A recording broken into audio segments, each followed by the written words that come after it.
Champ now. Yes, I didn't say. What are you looking so sad about, Champ? I'm surprised. I mean, I'm really insulted. That's not right, what you just said. What do you mean, what I just said? I mean, I'm getting a drink of water. I'm late getting home, but you talk. I said something about the greatest heavyweight champ, man. I'm a hometown man, and you talking about Joe Louis, man. Joe Louis wouldn't be nothing for me. Joe, I tell you, Joe, do you think you would have stood a chance with me? Well, Clay, one time during my career, I was on a Bomber of the Month tour. I would have been a bum compared to you. We could be on the tour.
What's happening, my people?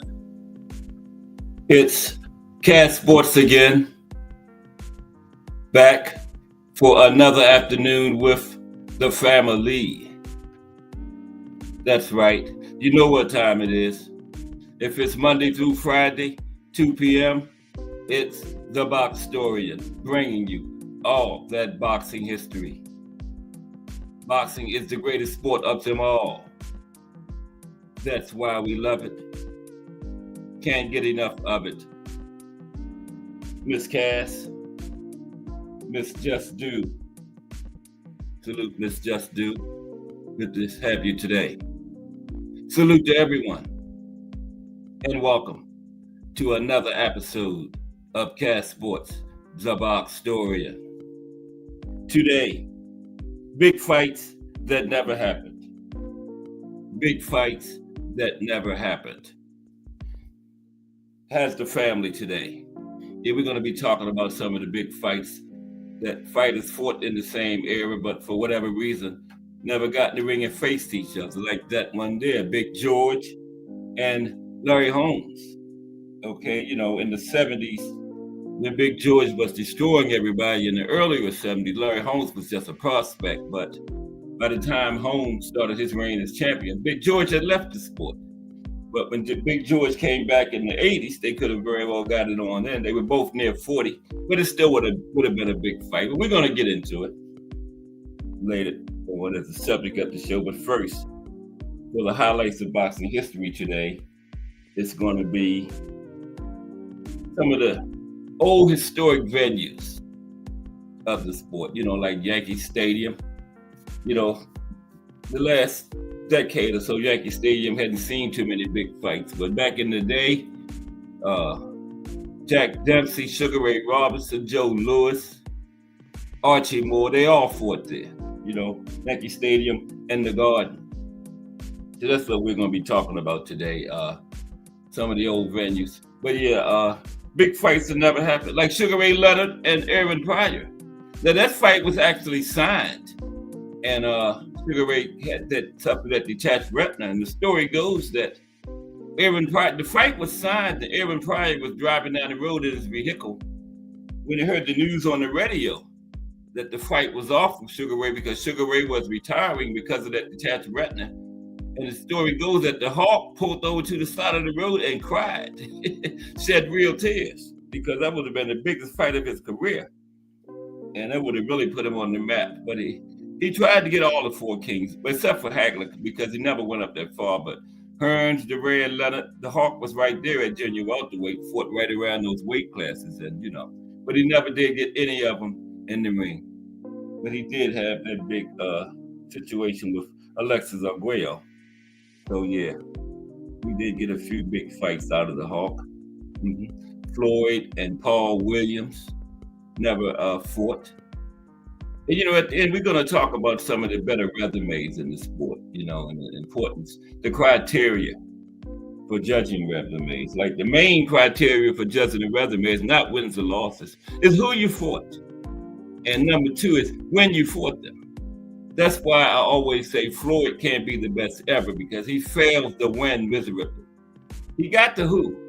He got the big names on his record, but the when he fought them, that's where Floyd falls short at, because he fought a lot of fighters at the opportune time, when they were past their prime on the way downhill. So Floyd fails to win. Okay, but we're going to get into all of that later on in the show. Now let's start the highlights of boxing history now. We're going to talk about some of the old historic venues of the sport. Okay, got 10 of them. Ranking the greatest venues in boxing history. Okay? For the highlights of boxing history today, take us to 2:30. Highlights of boxing history.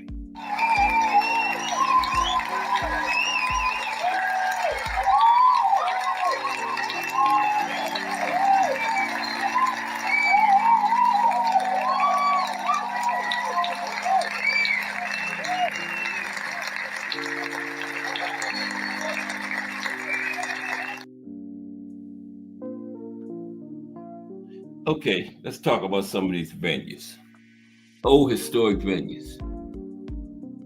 Yeah, that's the way to Yankee Stadium.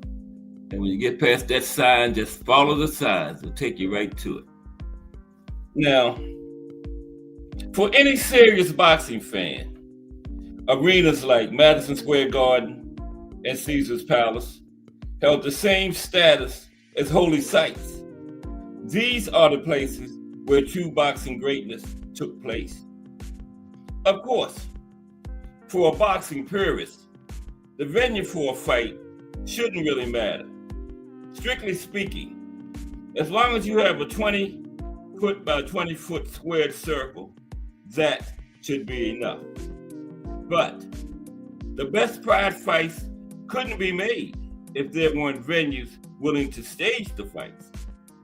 And so the places where the fights happened end up becoming celebrated just as much as the fighters. Great fights happen all over the world every month. But from a historical perspective, it's tough to top these 10 venues we're going to talk about today. Mike Rim, what's up, Mike? We're into the highlights of boxing history. Now we're going to talk about some great venues. Oh yeah, everybody enjoy those fights this weekend? Yeah, Boots was outstanding. I finally agreed with something Sergio Morris said. He said after the fight, Boots was surgical. And he was like a surgeon, man. Surgical. That Boots will be a problem for anybody at 147 or 154. Stanionis is just uppercut waiting to happen. His style, always coming forward. And he got that stance where he leans forward and down. You know, that's Boots mentioned it after the fight. He's just waiting to get uppercutted, man. And in that high guard, the body is always open. You know, if your name ain't Winky Wright in that high guard, the body gonna be open. And Stanionis never made any kind of adjustments. Did y'all notice that during the fight? He never changed up anything, man. And he was getting just tattered and tattooed from the beginning to the end. He never made any. I guess there wasn't any kind of adjustment he could make. You know, Boots was just. But you know, I picked Boots, but I thought Stanionis would have did a little bit better than that. But wow, it was all Boots. But a great card. And Raymond Ford was just impressive. That's the only word I can think of for Raymond Ford. Just impressive, man. His punch selection was beautiful, and that jab, that guy is fast, man. Those counters, what was the guy named Matisse he was fighting? Those counters. I mean, Matisse would punch and seem like Ford's counters would get to Matisse's face before Matisse could even finish coming toward Ford. How do you defend that? You don't. Ford is fast, man. Well, let's talk about these boxing venues. But a great weekend of fights. I really enjoyed them. Okay, the first one is Yankee Stadium. We're talking about some old venues for the highlights of boxing history. That will take us to 2:30. And we're going to talk about some fights that never happened. Yeah, we went over this last year, but we got to talk about a few of the same. And I got some new ones, too, that didn't happen. But Yankee Stadium. Some old venues, old historical venues. Now, Yankee Stadium, the most famous baseball stadium of all time, also has a rich history in boxing. It's become sadly underused since the late 1970s, although Miguel Cotto did fight Yuri Foreman there in 2010. Now, from the 1930s through the 1950s, Yankee Stadium was a true rival to Madison Square Garden. The biggest stars of that period, Sugar Ray Robinson and Joe Louis, fought at Yankee Stadium on a regular basis. And the rubber match between Muhammad Ali and Ken Norton was also held in Yankee Stadium in 1976. Yeah, they cheated Ken Norton in that one. That overhand right couldn't miss. You know, they had like 20-something sports writers covering the fight that night, and all but two of them picked Norton. And then they had 3 sports writers specifically scoring the fight for the network, round by round. All 3 of them gave it to Norton, but the 3 judges gave it to Ali, and that's what officially counts. So Ali was the winner. But back to Yankee Stadium. Yeah, the rubber match between Muhammad Ali and Ken Norton was at Yankee Stadium. And there were big hopes when Cotto fought Foreman there. There were hopes that it would initiate a new era of fights at Yankee Stadium, but so far, that has not been the case. Yeah. But it was a big venue back in the 30s through the 70s when Norton and Ali fought there. Yeah, Yankee Stadium was the place, man. Rivaled the Garden. Next is the Cow Palace in San Francisco. The Cow Palace, San Francisco, California. Now, in today's world, San Francisco is a city mostly associated with the computer tech boom and outrageous real estate prices.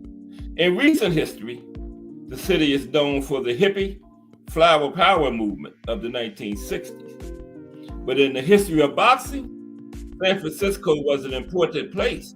In the early 20th century, it was a boxing hotbed, producing major stars like Gentleman Jim Corbett himself. Now, it was originally known as the California Livestock Pavilion. Yeah, the Cow Palace sounds much better. Now, the Cow Palace was completed in 1941. Now, during the post-World War II golden age of boxing, the Cow Palace was a premier venue for World Championship boxing on the West Coast. The Cow Palace, San Francisco. How about Old York Hall in London? Old York Hall, really a gem. Mike Mazik in the building. I'm glad you came, Mike, because I already had your name written down on here. You and Mike Grimm. Right, Miss Cass, Mike Magic, and Mike Grimm before I even start the show. But salute Mike Magic. Okay. Old York Hall in London. We talk about some historical venues right now. It is. Okay, there we go. We're back. My hand had hit the button again. Okay. Bear with me for a minute. I'm always doing something. Okay. There we go. York Hall in London is next. Talk about some of the historical venues. Now, York Hall. York Hall is the smallest venue on the list in terms of prestige. It's the boxing equivalent of the tiny mom and pop diner that gets mentioned all over cable food networks alongside 4-star eateries. York Hall is a council-run spa and community gym. But for British boxing fans, it has a special kind of catch. Established in 1929, it's an institution to those fans over there in Great Britain, right? It's hosted world title fights, yet routinely stages local amateur cards. Now, if you're a boxing fan and you make it to London, it's a must-see location. Yeah, I've been to London, but I didn't see York Hall. If I ever get over there again, I'm gonna make sure I go to York Hall. Now, there's not a bad seat in the entire place. A small venue, not a bad seat in the place. York Hall. Plaza Mexico. The next time I get to London, I'm definitely gonna check out York Hall. Plaza Mexico.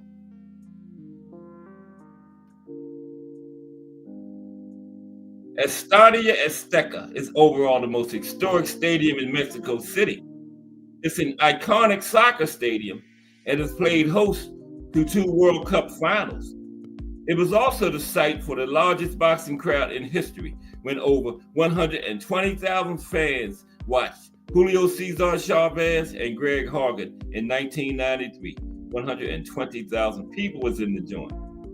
But the Plaza Mexico has a deeper boxing history. The largest bullfighting ring in the world, it's also played host to the greatest Mexican warriors to emerge since the end of World War II.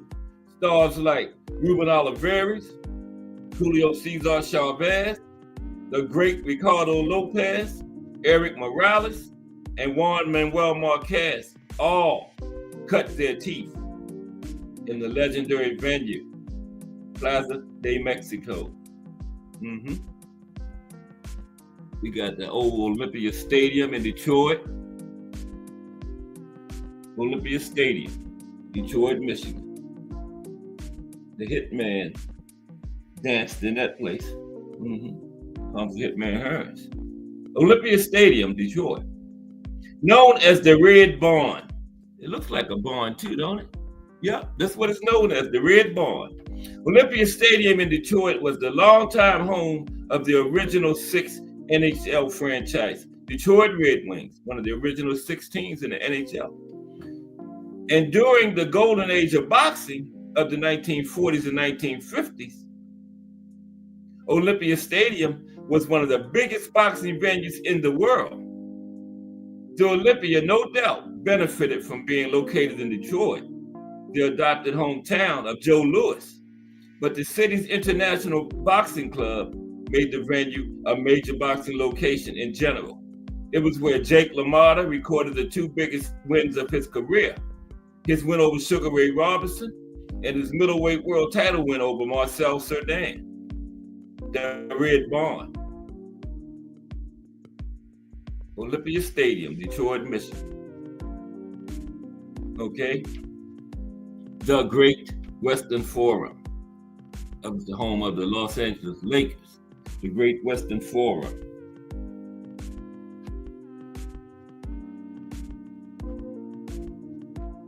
On May 17th, I forgot what year it was, but Juan Manuel Marquez defeated Mike Alvarado at the Forum in Inglewood, California. It marked the first time that a boxing card had been held there since the early days of the century, right? When Juan Marquez fought Mike Alvarado there around 12, 13, 14, somewhere in there. That was the first time a card had been held there since the early days of the century.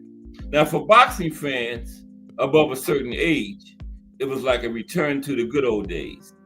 Above my age, too. Yeah, because I don't remember too much boxing. I remember Juan Marquez, but before that, before my time. Now, that Marquez should have headlined that card was entirely appropriate. He became a star fighting at the Forum in the 1990s and is the sole remaining star from the Forum's golden years. But he was only the last in a long string of boxing superstars to make history at the Forum. Now, the Great Western Forum is like many venues on this list in that it was famous in a variety of sports.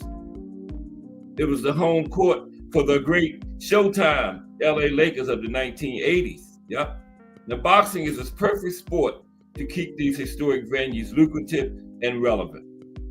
But yeah, boxing is a thing of the past at the Great Western Forum. Nobody's fought there since about 14, something like that. Okay. The MGM Grand Garden Arena, home of Floyd Mayweather Jr., the MGM Grand. The epitome of the 1990s building boom, the MGM Grand only opened for business a little over 20 years ago. Now, in terms of room capacity, it's the largest hotel in the United States, and it's quickly taken on a status that earns it a place on this list. Some of the sport's biggest fights in this century have happened there. It's become the go-to venue for major fights. Yes, it has. It was the headquarters of Floyd Mayweather and was a frequent location for Manny Pacquiao fights. If this list is drawn up 50 years from now, and Las Vegas hasn't run out of water yet, the MGM Grand will no doubt probably be number one on the list. Because they still throwing down at the MGM Grand. Yeah. Next, the old Boardwalk Hall, Atlantic City, New Jersey. That wasn't where Boots and Sanionis fought this weekend was. No, I think they tore the Boardwalk Hall down. Yeah. But they were somewhere in Atlantic City. But no, I don't think it was Boardwalk Hall. I think they tore that down. But the old Boardwalk Hall, Atlantic City, New Jersey. I've seen a couple fights there myself. Was it Holyfield and somebody? Was it Foreman? I can't remember. But anyway, Boardwalk Hall in Atlantic City. Now, the Boardwalk in Atlantic City is an immediately recognizable name to anybody who has ever played the board game Monopoly. Right? In boxing, Boardwalk Hall has a history that stretches back over half a century. In 1963, Hall of Famers Dick Tiger and Joey Giardello battled there for the undisputed middleweight crown. The venue was originally known as Historic Atlantic City Convention Hall. That's right, Convention Hall. Its status as a major boxing site really heated up in the 1970s and 1980s. That's when I was there. Getting up the big fights of Michael Spinks, dominant running light heavyweight, took place there. Yep, Evander Holyfield and Dwight Muhammad Qualley. Excuse me, I'm just reminiscing, I'm sorry.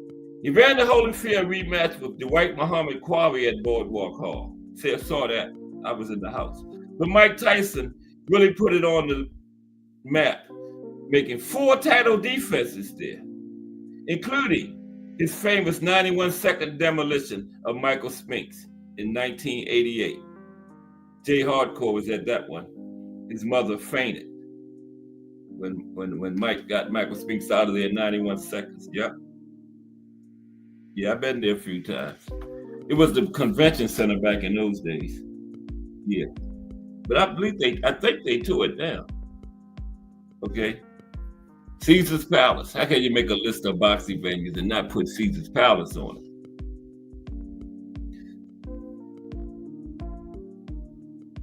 Now, for boxing fans, that's where Sugar Ray and Marvelous Marvin Hagler was at Caesar's Palace. For boxing fans who came of age in the 1980s, the word Caesar's Palace were magical.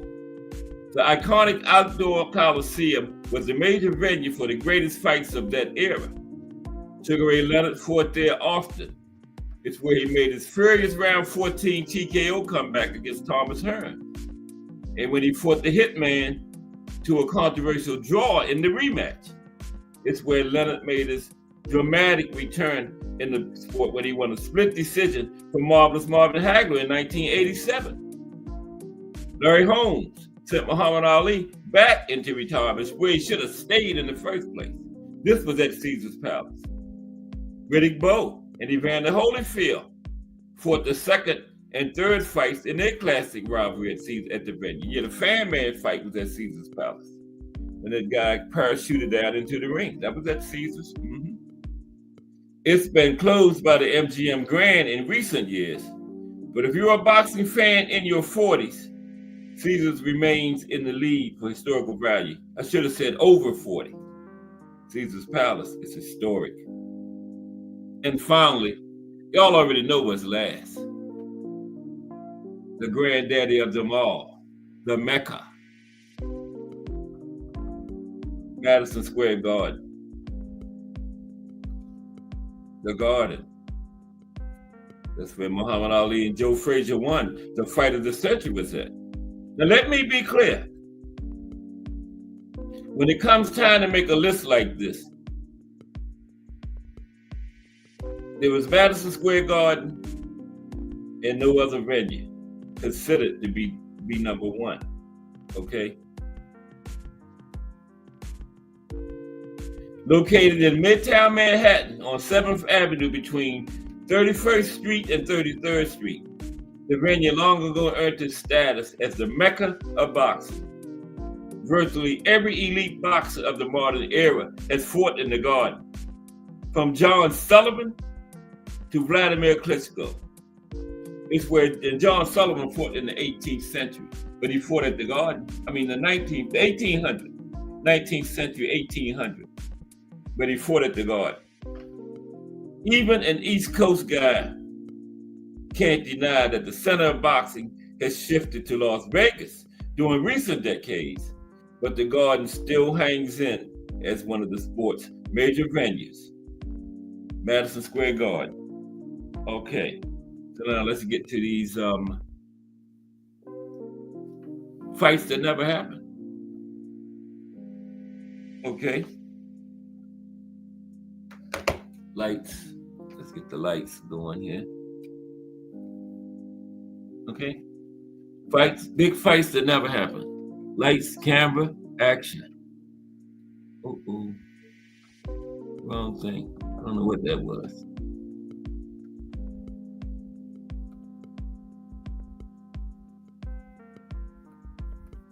Okay.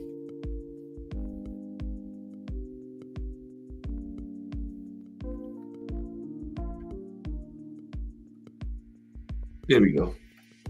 Okay, big fights that never happened. 229. Beautiful. Almost made it to the exact minute, 2:30. But how's everybody today? Great fights this weekend. Boots was, I don't know what the big hoopla was about his previous two fights and all the negative publicity he got because he won both fights and he damn near won every round in both fights, you know. Virgil Ortiz had the audacity to talk about Boots had a bad performance, and Virgil got knocked down twice, was it? And arguably lost the fight against Boachuk, so he was not the one to talk about somebody having a bad performance. And that Boots Saturday, I think he stopped Virgil Ortiz. Yeah. So I wonder what Virgil got to say today. He probably stopped watching. That Boots was scary.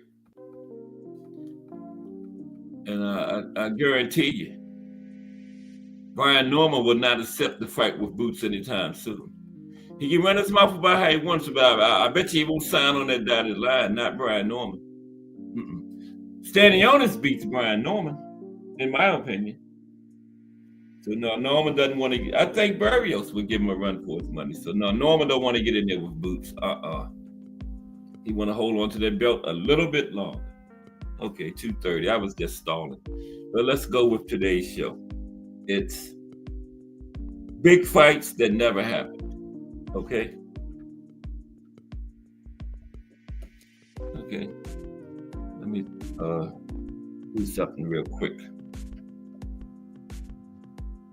We'll get started in like 2 minutes.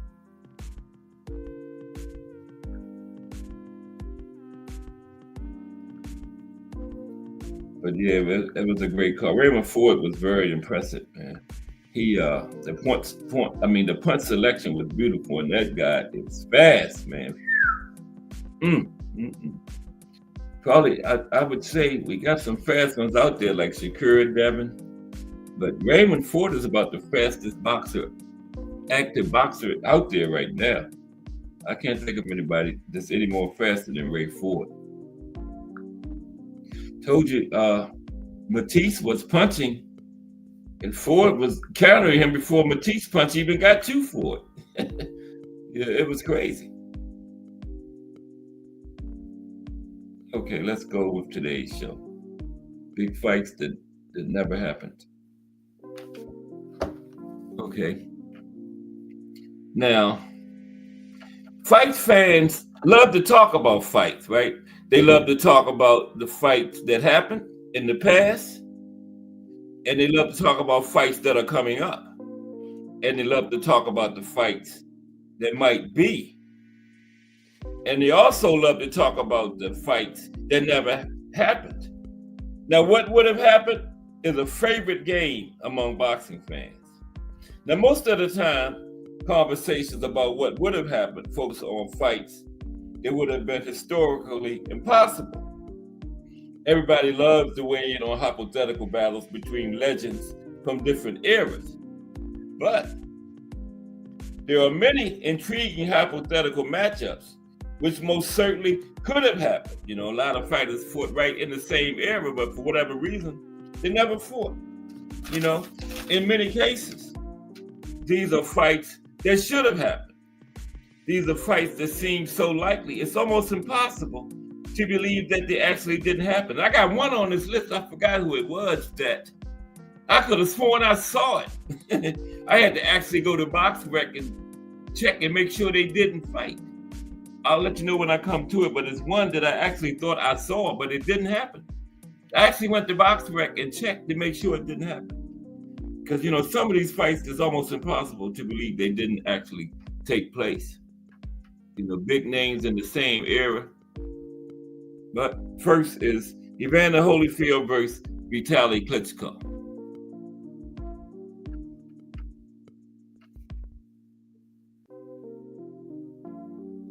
Long fight. That's Ricardo Lopez. That's the one I'm looking for right there. Evander Holyfield and Vitaly Klitschko. Now, Vladimir Klitschko was the better prospect and enjoyed a longer reign as heavyweight champion. But the elder Klitschko brother, possessed a superior chin and hardly lost a round as a pro. Vitaly had Lennox Lewis in trouble, winning on all three judges' cards before a cut stopped their 2003 fight. Now, Vitaly's career lacked a defining victory, however.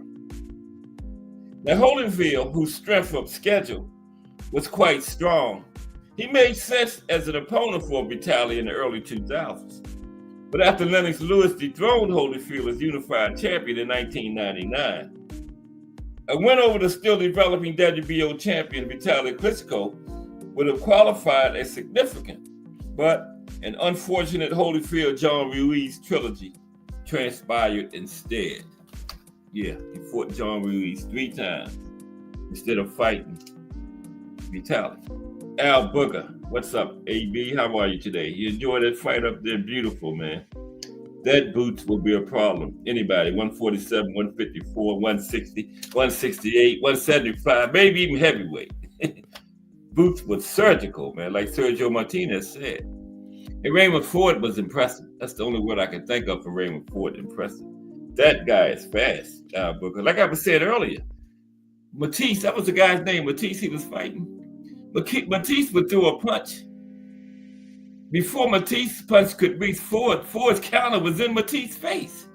I was like, damn, how do you defend against that? Impossible. Very impressive by Raymond Ford. He's going to be a problem at 130. The fight I would like to see is after Lamont Roach and Tank finish their business, I would like to see Roach drop back down and fight Raymond Ford. That would be a good fight. If we could get the Roach to Ford Tank the first time and that Raymond Ford we saw Saturday, that would be a barn burner. Yeah, but salute Al Booker. I went way off subject. Ricardo Lopez versus Michael Carbajal is next. We got fights that didn't happen. Ricardo Lopez versus Michael Carbajal.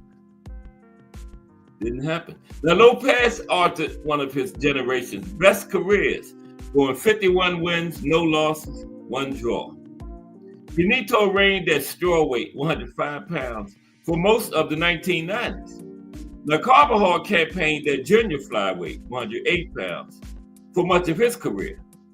Now, despite Carvajal's weight, the American was involved in widely seen fights with rival Humberto Gonzalez in the mid-90s, and Humberto spent a lot of his career at 105, where Ricardo Lopez was at. So a fight between Lopez and Carbajal could have easily happened because it's only 3 pounds, 105, 108. 105, you go to 108, you probably, by the time of the actual fight, you're probably still at the same weight you fought it at 105 by the time of the fight. It's only 3 pounds different. Now, although Lopez versus Gonzalez also qualified for near-miss status, the Mexican 105-pound champion entered talks with Carbajal for a 1997 fight for Carvajal's junior flyweight belt. Now, negotiations did not come to fruition, denying Lopez a signature fight. It would have elevated his profile if he could have got that Carbajal fight, but he never got it. Okay? Larry Holmes versus George Foreman. Never happened.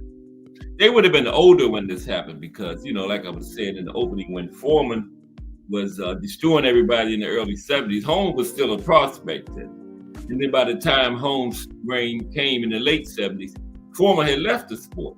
But when Foreman came back in the late 80s, that's when the fight probably would have happened. They were both, around 40, the exact same age. If this fight would have happened, it would have been when they were both around 40, but it would have still been a massive fight.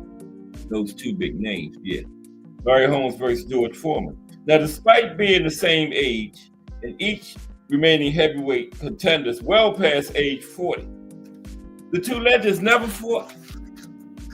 Like I was saying, when Holmes rose as a contender in the mid-70s, a post-Rumble in the Jungle, Foreman was adrift after his title reign ended. And then Foreman stepped away in 1977, and Holmes took over the heavyweight division soon after that. Soon after Foreman left the sport, that's when Holmes took over the division. Now, when Foreman resurfaced 10 years later, Holmes unretired for a Mike Tyson fight. Now, while Foreman versus Holmes was agreed to for a 1999 senior tour type fight, they was both almost 50 then. Prior to finances scuttling that matchup, the most realistic period for a fight between the two would have been in the early 90s, when both were high-end contenders past age 40. Yeah, like I said, that's when it would have made the most sense. They were both around 40 in the early 90s, but it never happened. Another one that didn't happen, Oscar De La Hoya and Winky Wright. There they are. That's Winky was getting ready to fight B-Hop there. Oscar was promoting then. Yeah. Now, Oscar De La Hoya versus Winky Wright. Now, it feels strange to include Oscar on a list of fights that didn't happen, right? because Oscar's strength of resume is legendary. The Golden Boy took on almost everyone notable from his era, and somehow fought both Bernard Hopkins and Manny Pacquiao too. But he did not fight. He fought at 154 for several years in the 2000s, but he didn't fight Winky. Now, Winky was a defensive master and one of the great junior middleweights, okay? Winky was a difficult matchup, and thus Winky was highly avoided. But Oscar did indicate an openness to fighting Winky in 2002.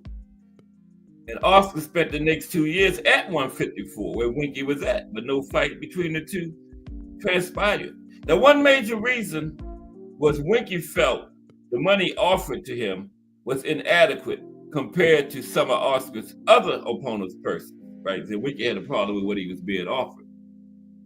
Now, this matchup likely would have catapulted Winky to stardom, especially if he could have won it. But the late blooming fighter, he moved up in weight in 2005 because Oscar spent a couple years at 154, but Winky ended up moving up. Never got that. Nope. Lennox Lewis versus Vladimir Klitschko. Yep, that one never happened. Now, Lewis's time as a heavyweight kingpin was winding down when this fight made sense. The younger Klitschko was a WBO champion from 2000 to 2003. Now, though the WBO belt was not as well regarded at that time as it is today, the rising prospect Vladimir Klitschko and future heavyweight king, he was a highly rated contender at that time. Now, Lewis-Vladimir Klitschko matchup didn't look as attractive after Lewis was knocked out by Hasim Rockland in 2001.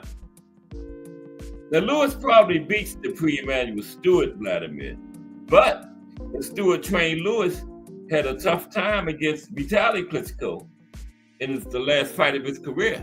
Remember, Vitaly was winning on all the cards before Cut stopped the fight. Yeah. This would have been a good one here. Wilfredo Benitez and Pepino Cuevas.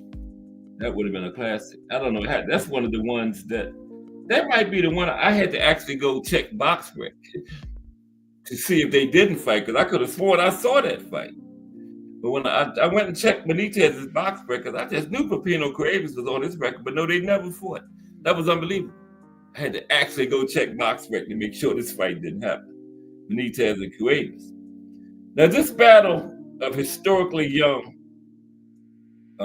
champions would have taken place in the late 1970s. Now, Benitez became the youngest champion in boxing history and still is. At age 17, he won the 140-pound title, 17. A year later, Cuevas claimed the WBA welterweight strap at age 18. Now, both were champions throughout the late 70s. And Benitez moved up to Cuevas' 147-pound division in 1977 and won the WBC belt in January 1979. That's when I thought they fought between 79 and 80. I could have sworn they fought, but they didn't. This boxer versus puncher unification matchup and quality chapter in the storied Puerto Rico-Mexico rivalry did not take place. Yep, that would have been a great Mexico-Puerto Rico fight too. You know, Benitez, Puerto Rico, Cuevas, Mexico. The two ended up dropping their titles to future icons, Sugar Ray Leonard and Thomas Hearns. Benitez dropped his to Leonard and Cuevas dropped his to Hearns. But they still could have fought. It didn't have to be for a title. But they never did. Never fought. Benitez and Cuevas. I had to actually go check BoxRec because I could have sworn I saw that fight, man. But nope, they never fought. Johnny Tapia versus Mark T. Sharp Johnson. Now, the boxing world missed a rare All-American flyweight battle 20 plus years ago. Mark T. Sharp Johnson came up in an intriguing era. The likes of Michael Carvajal, Humberto Gonzalez, Danny Romero, and Johnny Tapia all campaigned at and around 112 pounds during this period. where Too Sharp was coming up. Now, Johnson could not land a fight with any of them. Now, fellow Hall of Famer Johnny Tapia held a 115-pound belt for a few years, but he left the division 112 when Too Sharp entered it in 1999. Now, Johnson was a top 10 pound-for-pound regular in the late 1990s. Tapia surged to that level after beating Romero in an all-New Mexico duel in 1997. Now, the fight between Johnson and Tapia would have peaked at that time, but Johnson was unable to land it. Nope, never got it. Never happened. Floyd Mayweather Jr. versus Paul Williams. Floyd versus Paul Williams. There's Paul Williams right there. He had that tragic motorcycle accident. He ended up in a wheelchair. Floyd probably breathed a sigh of relief when that happened. Like, whew, I ain't got to duck him no more. That's something we'll talk about later too. When I get to later in the show, we're going to touch on some things. Why Floyd ain't the best ever. I'm going to prove it. Now, known to cherry pick, and I love Floyd Mayweather, but this is known cherry pick. Known to cherry pick. Mayweather delaying matchups with Manny Pacquiao and Shane Mosley is a bigger boxing sin, but he did not face Paul Williams, opting to fight multiple lower-level opponents during his early welterweight days, right? Now, in Mayweather's defense, a few other big names were also not eager to face Paul Williams, okay? Now, not quite an A-lister, Williams would have posed an issue for Mayweather, that left, that reach and all that, yeah. Southpaw, the 6'1" Southpaw with a 79-inch reach, took Antonio Margarito's welterweight belt in 2007. After big fights with Oscar De La Hoya, Ricky Hatton, and Floyd Mayweather, didn't happen. Okay, and then Floyd staged a near 2-year retirement to get away from Williams. And Williams ended up moving up in weight in 2008 and was tragically paralyzed in a 2012 motorcycle accident. And Floyd said, I ain't got to duck him no more. He ducked Paul Williams. Paul Williams would have been a problem. That length, that 79-inch reach, southpaw, I don't know. Floyd may not have been 50-0 if he hadn't ducked on Paul Williams. Pernell Whitaker versus Ike Quartey. Pernell Whitaker versus Ike Quartey. Now, all these fights didn't happen because of ducking, but Floyd and Paul Williams didn't happen because Floyd ducked him. Okay, plain and simple. He retired instead of fighting Paul Williams, and then came back. The man was in his 20s, in his prime. Why are you going to retire? Because he didn't want to fight Paul Williams. He saw what Paul Williams did to Margarito and figured that would be him. And I love Floyd Mayweather, but he ducked Paul Williams. Pernell Whitaker versus Ike Quartey. Quartey resided as a top 5 welterweight for 5+ years in the 1990s.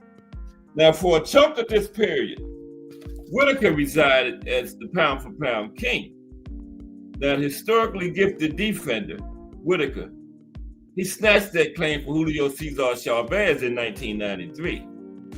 Now, Whitaker campaigned at welterweight from 1993 to 1999 and held the WBC strap for much of that time. Quartey, who won the WBA's 147-pound belt in 1994, could not book a unification fight with Whitaker, right? And Whitaker was the champion right in the middle of that time. Now, talks did commence for a 1998 fight, but Sweet Pea was in decline then, and the talks broke down. And Quartey ended up losing a split decision to Oscar De La Hoya in 1999. See, Oscar didn't duck him. Oscar fought everybody. Oscar didn't duck nobody, okay? Oscar fought everybody. But Floyd, Sweet Pea, for all their greatness, I don't know. They did a little ducking. Both of them. Floyd and Sweet Pea. Floyd ducked Paul Williams. Sweet Pea ducked Ike Quartey. The proof is in the pudding. Okay? Corte and Sweet Pea were champions at the exact same time. Corte campaigned for the fight, but for some reason Sweet Pea didn't fight it. That's called, if it looks like a duck, walks like a duck, it's a duck. Okay? Thomas Hearns versus Mike McCallum. Now all the fights on here didn't happen, not because of ducks. But Floyd didn't fight Paul Williams because of a duck, and Sweet Pea didn't fight Ike Corte because of a duck. They both ducked. Thomas Hearns versus Mike McCallum. Now Hearns waged legendary battles at welterweight and middleweight against Sugar Ray Leonard and Marvelous Marvin Hagler. But his best weight may have been 154 pounds. Hearns smashed Roberto Duran at junior middleweight in 1984. Right? And he fought there from 1981 to 1986, 5 years. Now, McCallum was the division's other belt holder for most of that time. Now, while the body snatcher fought big names in the 1990s, like Roy Jones Jr. and James Toney, he could not get one of the four kings in the ring, who all competed in the 90s. All of them competed in the 90s. They were a little past their primes, but they were all there. Now, a mid-1980s fight against his famous Kronk Gym stablemate, Hearns, would have provided a chance for McCallum to claim his top win, and a chance at another quality win for Hearns, who moved up in 1987. Man, let me move on. I hate to say the hitman ducked somebody. Let me move on. Damn. Roman Gonzalez versus Naoya Inoue. That didn't happen. Now, Inoue ducked. Okay, let's talk about it. Both are still active, but this matchup is way past the sell-by date and will not happen.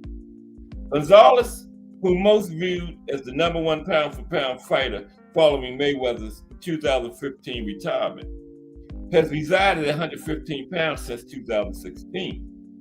During that time, Chocolatito engaged in some storied matchups with Juan Francisco Estrada, Cisco Rat, Soa Rongbassai, and Carlos Quadras. Now, the fearsome punching Inoue spent, now listen to this. The fearsome punching Inoue spent 3 years at 115 pounds, 2014 to 2017. He held a belt throughout that time, but he moved up the bantamweight without facing Chocolatito or any of the top names at junior bantamweight. Inoue passing through the stacked 115-pound division without facing its top-level fighters was a missed opportunity for boxing and boxing fans. Yes, the monster ducked. He ducked all of them. He ducked Chocolatito, Francisco Estrada, Carlos Quadras, Soa Rongbassai, all of them. He was there 3 years ahead of the belt, didn't fight none of them. If it looks like a duck, walks like a duck, it's a duck. Thomas Hill, what's up, T. Hill? We talking about some fights that didn't happen. And yes, a lot of them didn't happen because of ducks. I changed my position. I was saying a lot of them, ducks didn't have a lot to do with it. But yes, ducking had a lot to do with it. Had a lot to do with it. What's up, T. Hill? Yeah. Okay, Sergio Martinez versus Gennady Golovkin. There's Triple G right there. Talking about some fights that didn't happen. And ducking had a lot to do with it. Now, Sergio Martinez was correct to avoid Triple G. The Kazakh destroyer would have bulldozed the Asian middleweight champion when the fight was discussed in 2013, 2014. Now, knee issues and age did in the slick Argentinian southpaw did Martinez in by then. But both Triple G and Merrill Villa held middleweight belts in 2010. Now, Golovkin, however, did not come to the States until 2012, and he loomed throughout Martinez's 4-year reign, but the fight between the two never materialized. An early 2010s fight between Golovkin and Martinez would have been a must-see boxing boxing fight. It would have been a must-see for boxing purists, but it didn't happen. I know I'm always talking about Christmas Nassim Hamed coming in there on that magic carpet, remember? There he is, riding his magic carpet to the ring. See? That was one of them type deals. You know, like you're in them basketball arenas and you see that miniature blimp flying around. That was one of those type deals. Somebody like they have those drones nowadays. Somebody back in the back was operating it, yeah. But we didn't. Drones was unheard of there, but that's exactly what that was, like a drone. Yeah, somebody in the back was operating it. Yeah, because he flew right in there, over top of the crowd, and landed right there by the ring, and then went up there and got in the ring. I saw it. Chris Nassim Hamed versus Juan Manuel Marquez never happened. Yeah. They're one of boxing's top stars in the late 1990s. Chris Nassim Hamed ruled the featherweight division for years. Now, a formidable cadre of opponents, Marquez, Marco Antonio Barrera, and Eric Morales, entered the 126-pound division during Hamed's reign. And Marquez served as the unorthodox Shogun's mandatory challenger around 2000. And while the famed counterpuncher was years away from his peak, he is 1 year older than Hamed. Now, blessed with a unique skill set and punching power that attracted big audiences to the smaller weight classes, Hamed opted for a different path. But injuries and a humbling 2001 loss to Barrera ended his career by age 28. Yeah, Barrera ended his career. Another one that didn't happen, Floyd Mayweather Jr. versus Kostya Tszyu. Yeah, this Floyd again. Floyd versus Kostya Tszyu did not happen. Okay. Now, Mayweather's stay at 140 pounds was brief, potentially because of that division's longtime alpha, Kostya Tszyu.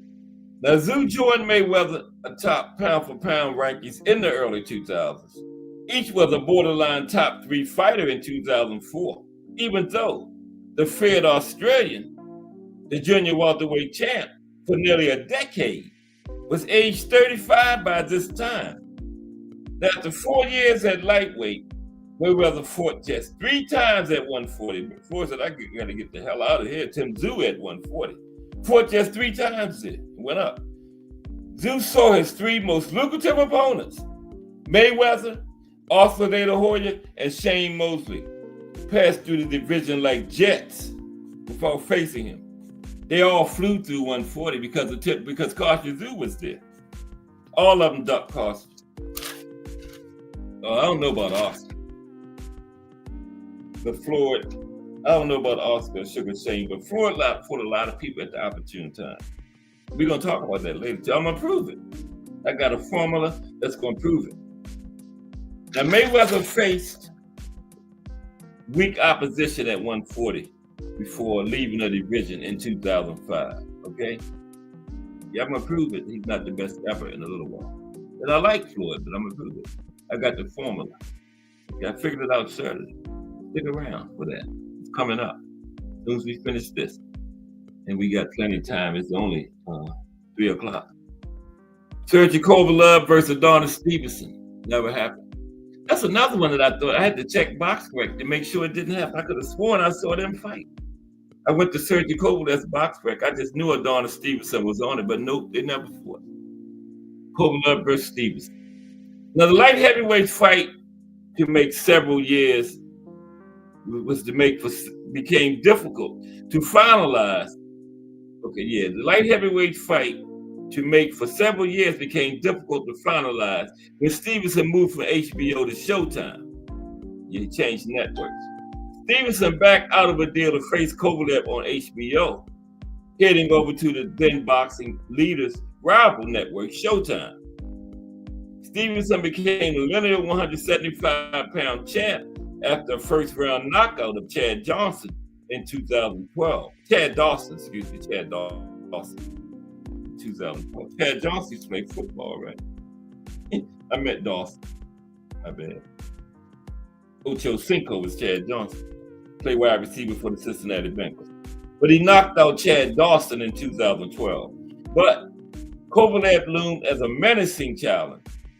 The Russian puncher fought a 49-year-old Bernard Hopkins instead in 2014, but could not get Stevenson in the ring. A lot of these happened because of ducks. Kovalev lost the lineal title to Andre Ward in a disputed 2016 decision. Stevenson was content to keep his belt by a lower profile fight. He ducked Kovalev. Yeah. Roy Jones Jr., damn near all of them happened because of ducks. Roy Jones Jr. versus Darius Michaelczewski. Yeah, Al Booger says it definitely feels like Kovalev fought Stevenson. That's funny. I feel the same way. Yeah, Al Booger, I had to check BoxRec, man. I thought I saw the fight. I'm serious. I could have sworn I saw the fight, man, back in the day. But when I went at the BoxRec, Stevenson was not on Kovalev's BoxRec. So I said, well, they didn't fight. But ain't that crazy? I had to actually go check BoxRec, man. Because I said, I saw them fight. I said, this is a typo. They fought. But no, they didn't. They sure didn't. Roy Jones Jr. versus Darius Michaelczewski. That never happened either. Now, unmatched in his prime, Roy Jones does not have many big names on his resume during his 175-pound stay. Now, Michaelczewski, a Polish fighter who camped in Germany during his prime, he loomed as Roy Jones's top challenger for several years in the late 1990s and early 2000s. Now, the would-be Jones foe held the WBO light heavyweight belt for nearly a decade after dropping down from cruiserweight. Now, almost all those title defenses came in Germany, however, and neither Michaelczewski nor Jones desired to leave their home turf for a fight. Yeah, Jones wouldn't go to Germany, and Michaelczewski wouldn't come to the United States. So that's what held that fight up. This 175-pound unification simmered for longer than Kovalev and Stevenson. Jones and Michaelczewski were done as champs by 2004, both losing their belts in a 7-month span. Yep. Riddick Bowe and Mike Tyson. Never got that one. Bowe and Tyson. Nope. Riddick Bowe, Mike Tyson. Now, for a short period of the 1990s, Bowe was the man to beat at heavyweight. The 6'5" fighter took the lineal title from Evander Holyfield in 1992, and Bowe beat Holyfield in their 1995 rubber match. And Bowe likely would have also prevailed in the second fight in 1993, which Holyfield won. But Bowe would have likely won that one if it hadn't been for Fan Man's interference, right? Y'all remember Fan Man? Came right down in the ring on something. And Bowe, I think Bowe was winning that fight in that point. But then Bowe's wife was in the audience pregnant, and she fainted when Fan Man came in. They had to take her out of there, and Bowe saw all that. So, of course, he was affected for the rest of the fight. I don't know why Bowe and his team even continued after that, man. Your wife pregnant in the audience, and you see her taken out of the arena. I would have said, no, this thing is over. You just give it to him. I wouldn't have fought after that, man. But Bowe continued on, but he ended up losing because his mind was preoccupied. I thought he was winning it at the point Fan Man came in. But Bowe's peak, however, came during Tyson's 3+ year prison sentence. And Tyson also said, that this is ridiculous here. Tyson said during a 1994 interview, he did not expect to fight Bowe because the two were once classmates at a Bronx elementary school. What the hell they got to do with fighting? Y'all was classmates in elementary school. That's worse than the taking the friendship, playing the friendship card. We didn't fight because we were classmates in elementary school. I would have used the friendship, played the friendship card.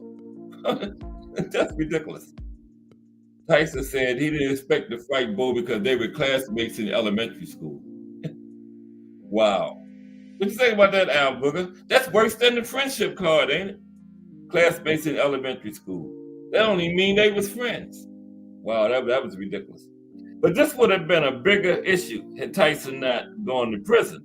But both fighters, both stars faded in 1996. Holyfield knocked out Tyson, and Bowe was losing on the cards in both Andrew Golota fights. pre-low blows, right? And Bo left the sport for 8 years in 1997. He came back in the middle, like 2004 or 5, but he left for a while. And I think by the time he came back, Tyson had retired for good. This is another one would have been a classic hit. This one, George Foreman and Ernie Shavers never fought. That somebody would have got knocked out in that one. That's Shavers after dropping Ali. Shavers lost that fight, but he did drop Ali during that fight. Okay, now Al Booker said, what's worse? Oh, shoot. I didn't mess the chat. Okay. Mike's excuse or Canelo's excuse about not fighting other Mexicans. I don't know. That's a good question, Al Booker. I don't know. They both close. They neck and neck. I don't know what's worse between them two. They neck and neck. You know, Mike, the elementary schools, classmates or other Mexicans. I can't pick. 50-50. They 50 and 50 excuses now, Booker. 50-50 on them two. But George Foreman versus Ernie Shavers. Now, two of the sport's great punchers. They competed during the heavyweight division's premier period in the 70s. Now, if Foreman hadn't have left, they might have fought. If Foreman hadn't had that 10-year retirement. And even though Shavers is 5 years older than Foreman, his route to boxing's upper echelons took longer. Foreman got there quicker. Now, this fight would have made sense only for a short time in the mid-1970s, when Shaver was driving his late blooming career toward a title shot. But Foreman left the sport in 1977. That's what I'm saying. If he wouldn't have left, they might have fought. Because that's around the time when Shavers was at the top, like 76 to 80 around in there. And, you know, most of that time, Foreman was gone. And when Foreman left in 77, he took this fight with him, took it off the table. And Shavers he pushed Muhammad Ali to the limit. That's in 77. And later joined Foreman in knocking out Ken Norton early. Yeah, that's Foreman, Shavers and Ali right there. See Ali getting up over there in the corner? Shavers put him on his butt. Ali ended up winning though. But yeah, Shavers ended up knocking out, both him and Foreman knocked out Norton. But the most tantalizing fights for him against Foreman and Joe Frazier did not come together. Yeah, he never fought Foreman or Joe Frazier. Yeah. I would have picked, no, I don't know. Shavers might have knocked Frazier out because of the way Frazier stayed right up in your face like that. Shavers would have caught him just like Foreman did, because Shavers was bigger, taller, and Frazier would have had trouble getting in on Shavers just like he did on Foreman. So Shavers probably would have knocked Frazier out. Because I think Shavers had more power than Foreman. Mm-hmm. Yeah. So it's a good thing Joe Frazier didn't fight him. But okay, here's the friendship card here. Joe Frazier versus Ken Norton. Yeah, they played the friendship card on us. That would have been a massive fight. Think about it. They both fought Muhammad Ali in trilogies. Both had a win against Ali, although Norton probably had 3, but both had a win against Ali. Frazier and Norton would have been a massive fight. They left a lot of money on the table because of that friendship card nonsense. Now, two of the greatest heavyweights in the 1970s, both Frazier and Norton, fought trilogies with Muhammad Ali. Each beat Ali once. And many argue Norton deserved at least one more win in that series, maybe all 3 of them. Now, Frazier and Norton also each fought George Foreman. And they both were poor stylistic matchups for Foreman, right? But they never fought up against each other. Frazier and Norton were close friends and preferred not to meet up in what would have been an intriguing fight. Yeah, they played the friendship card way back in the 70s. They was playing that friendship card, man. Yeah, they left a lot of money on the table, man. A lot of money on the table. That would have been a massive matchup in the 70s. Frazier and Norton? Never happened, though. Okay, we're winding down now. Shane Mosley versus Phyllis Trinidad. Let's squeeze some link time in at the end. Shane Mosley versus Felix Trinidad. Now, going into 2001, Mosley and Trinidad ranked first and second on Ring Magazine's pound for pound list. They definitely should have fought. Both were flush with momentum after they both had beat Oscar De La Hoya. Mosley's win was more convincing than Tito's. And rather than taking a super fight with Mosley actually lobbied for the fight, but Tito set his sights on a move up the middleweight. Now, Mosley versus Trinidad would have been a massive event in late 2000 or 2001. Massive. Instead, Tito climbed to 160 pounds and saw Bernard Hopkins derail his career. Yup. Ducked Mosley to go up and fight B-Hop, and B-Hop derailed his career. Yes, he ducked Mosley. Trinidad did. They was 1 and 2 on the pound for pound list. What other fight should you want? Right? 1 and 2. Let's see who was 1 and who was 2. Let me check. I got that on here. Let me see. It will be 4 minutes. Mosley was 1 and Trinidad was 2 on the pound for pound list. 2000 going into 2001 and didn't fight. I blame it on Trinidad. Vernon Forrest versus oh no, I'm not finished with that one yet. Yeah, Tito climbed to 160 and saw Bernard Hopkins derail his career. Now Vernon Forrest dimmed Mosley's star shortly after that, although Sugar Shane recovered. Now the boxing world lost out with Tito and Sugar Shane both unbeaten champion. When the matchup would have happened, went their separate ways. Yep. This is a big one here. Juan Manuel Marquez and Eric Morales. Now listen to this. Juan Manuel Marquez and Eric Morales. Interesting. This century's best version, the 2000s, best version of the Four Kings was not Ryan Marcia, Tank, Devin, and Tito. It was Juan Manuel Marquez, Eric Morales, Marco Antonio Barrera, and Manny Pacquiao, because they actually fought each other. Not like these clowns now. They actually fought each other. Marquez, Barrera, Pacquiao, Morales. They fought a total of 13 fights between them from 2000 to 2012. The only matchup missing from those four, only one matchup didn't happen, and that was Marquez and Morales. The other four, between those four, all of those other matchups happened. Not like those other four clowns that they tried to call the Four Kings nowadays. Those four back then was the real, if you want to talk Four Kings of this century, it was them, because they actually fought, okay? They had 13 fights between them. Only one didn't happen was Marquez and Morales, okay? Only one that didn't happen. Now, and that would have been an all-Mexican war. Despite being 3 years younger than Morales, no, Morales was 3 years younger, but he won a major title 6 years before Marquez did. But both fighters were contenders by 1996, and they stayed in or around the same division for over a decade. But I forgive them because they was fighting the other three kings, both of them. Yeah. Now it somehow reached 2011 before the two even agreed to a fight, but it didn't happen. But they did agree. Now with Morales peaking early and Marquez's best performances coming in his 30s, and early to mid 2000s featherweight title would have been a pay-per-view event between those two.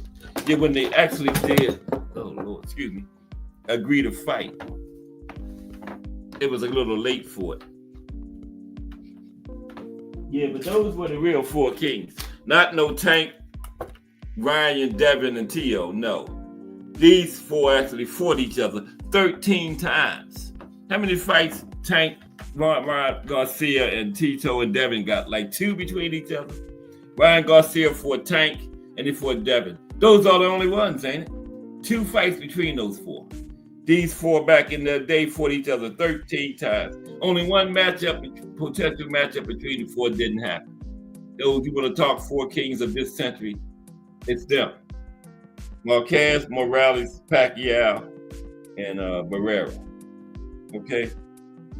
That's it. Yeah. Okay, Lennox Lewis and Riddick Bowe. You can't make a list of fights, big fights that didn't happen, and not put those two on it. And it was Riddick Bowe's fault. Oh, that was just for the compared to them four. Because everybody always want to call them the Four Kings, but they wouldn't fight each other. But only two fights out of the four. Now those for Manny and them, they've had 13. It's only one matchup possible out of the four that didn't happen. All the other potential matchups happened, just like the original Four Kings. All the matchups happened. These four, only one didn't happen. They fought 13 times. More than the original Four Kings only had 9. But these four had some trilogies, all kind of stuff in there. Yeah. The four fake Four Kings, and I call them that. Yeah. The 4 fake Four Kings. But you want to talk Four Kings, you're talking Manny Pacquiao, Marco Antonio Barrera, Erik Morales, and Juan Manuel Marquez, because they actually fought each other, man. You can't call nobody no Four Kings. They refuse to fight each other. How you gonna be kings? You got to get in that ring against each other. We've only had 2, and I give Ryan credit for them 2. He fought Tank and Devin. T.O. Tank, T.O. Devin, none of them have fought each other. Right? None of them. Lennox Lewis versus Riddick Bowe. Now, Lewis, okay, everybody let me see this. You two be playing games with these lights, man. Wow. But Lennox Lewis and Riddick Bowe, you can't make a list of big fights that didn't happen and don't put them on it. Now, blame it on Bowe. Now, Lewis beat every pro fighter he faced, but a big name is missing from his resume. Riddick Bowe. Bowe versus Lewis is the 1990s defining miss. Yeah, that's the biggest fight that didn't happen in the 90s, Lennox Lewis and Riddick Bowe. Now, Lewis defeated Bowe in the 1988 Olympic super heavyweight gold medal match. It was controversial too. But Big Daddy beat him to pro stardom by taking Evander Holyfield's lineal title in 1992. Yeah, Bowe was a champion first at the pro level. Now, a promotional stunt had Bowe throw one of his belts in the trash rather than face mandatory challenger Lewis. A lot of people say that Bowe was getting lowballed. No, Lewis was lowballed. Bowe offered Lewis 90 to 10. That's just like saying, I don't want to fight you. Who in the hell going to take 90 to 10? The 25th ranked contender ain't going to take 90 to 10. So when Bowe offered Lewis 90 to 10, that's just like saying, I don't want to fight you. Same thing, right? That's just a ploy to not make the fight. Now, they were back on track to fight in 1994 and 96. But on the way to the fight, Oliver McCall upset Lewis. Right? Remember that? And Bowe opted to step away from the sport after his Andrew Golota experience, which showed a decline in Bowe. But these things buried this matchup for good. Buried it for good. Okay, this is a couple more. Mike Tyson and Big George Foreman. They wanted that one when Mike first fight out of prison, but it didn't happen. But it could have been before that too. Now, an under-discussed period in Tyson's career, the early 1990s stretch between the Buster Douglas loss and his prison sentence. That period in there would have been the perfect time for Big George. That period proves relevant here because Foreman entered the picture and became a potential Tyson opponent at that time. Now, Tyson, being fearful of how his style would match with the larger Foreman, passed up on a massive pay-per-view when he decided to go in another direction for his 1990 recovery period because Cus D'Amato told him don't fight George Foreman because just go look at Joe Frazier fight. The same thing will happen to you. Only difference, Mike wouldn't have got up all them times. After like 2 knockdowns, Mike would have stayed. That would have been it. Frazier got up like 5 times. Mike didn't have the heart smoking Joe had. Mike wouldn't have got up. Mike might have got up twice, but maybe once, but that would have been it. But the same thing would have happened to Mike. Too much to go through getting inside on George Foreman. Terrible style matchup. Angelo Dundee himself said that. Now, and Mike fought Henry Tillman, Then a fight Big George fought Henry Tillman, Alex Stewart, and Razor Ruddock before prison, while Foreman soon pushed champion Evander Holyfield. Now, Lester Tyson, he couldn't challenge then champion Foreman after prison, but he was rebuilding his profile by that time and never did. Okay. Yeah, Bill tried to 90-10 Shakur. That's just like saying we don't want to fight you, right? That's a great point, Al Booker. You might as well say I don't want to fight you. That's the same. That's what that's saying. You know, like I was saying, the number 25th ranked contender ain't taking no 90-10. Can't make no money taking 90-10. Just go ahead and get a regular job or something. You're in there getting punished, banged in the head, taking 10%. No way. I wouldn't even take 10%. But yeah, that's ridiculous. That's just like saying, all jokes aside, you offer somebody 10%. That's just like saying, I don't want to fight you. That's just a ploy to not make the fight. Plain and simple. Did I do Mike and Big George here? Oh yeah, that's another big one here. Makes the last one. Roberto Duran and Alexis Arguello. That would have been massive in like late 70s, early 80s.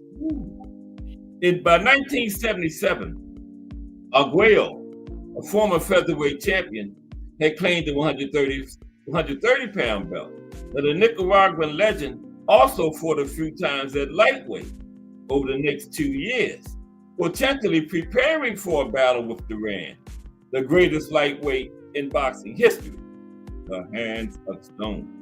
Now, while talks of this clash did take place, Duran was wrapping up his 135-pound run by this point.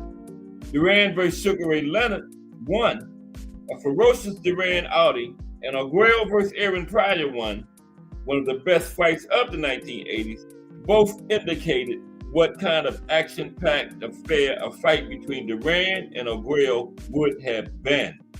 That would have been, Duran-Arguello would be one of those fights we'd be talking about to this day, but it never happened. They were in talks, but it never happened. And finally, we have Sugar Ray Leonard versus Aaron Pryor. Okay, and the story I told at the beginning was this fight was actually signed at one time, like 82, and Pryor was driving down the road in his car when he got the news the fight was off. He heard on the radio the fight was off. On his car radio, he heard the fight was off because Sugar Ray had got injured in training. And the Hawk actually pulled over to the side of the road and cried. He pulled over and shed real tears. That was his biggest fight, you know, monetarily and legacy-wise, with Sugar Ray Leonard, and it never happened. He couldn't get any of the four kings in the ring. He never went up far enough to fight Hagler because Hagler never left middleweight, but he was right at 140, and he was willing to go up to 147 to fight Sugar Ray, and he did the same for Duran and Hearns, right? But the closest he got was a fight signed with Sugar Ray, but Sugar Ray got injured. And then after Sugar Ray retired, and when he came back, that's when Pryor had fell into those drug problems, and his life was in disarray by then, so they never picked the talks back up. But the relentlessness Pryor displayed against Arguello created the ultimate modern boxing near miss. Despite Pryor coming up while Leonard, Duran, and Hearns fought at welterweight, the nation's junior welterweight did not score a fight with any of them as a pro. Now, while previous Leonard-Pryor negotiations broke down over low offers to the less famous fighter Pryor, the two actually reached an agreement to compete for Leonard's welterweight title in 1982. Now, Leonard soon suffered a detached retina, and that threw off those plans. And Hawk heard the news while he was driving down the road and pulled over and cried. So Hawk moved on to Arguello later that year. But Leonard's first retirement took a fight with one of boxing's rising stars off the table, altering Pryor's career. Yes, he did. He altered Pryor's career when Pryor didn't get that fight. He might not have fell into the drugs and stuff. Who knows? But let's talk, since we talked about fights that didn't happen and everything, let's talk about some resumes. Now, Muhammad Ali has one of the best resumes in boxing history. And he definitely has the best resume among heavyweights. Okay? Let's look at it. Proof is in the pudding. Now, it is not wins and losses standing alone that determines greatness in a boxer or defines his historical resume. The most important criteria of greatness of a resume is who you fought. Who you fought, okay? And the next second most important criteria of a resume is when you fought them. That's the one that says Floyd is not the best ever, because Floyd fails to win miserably because he fought a lot of fighters at opportune times when they were on the way downhill, not in their prime. So Floyd got the who, he got the big names on his resume, but the when, he fails that miserably. Who and when is the two most important things. Now, how you did, win, loss, whatever, that's important too.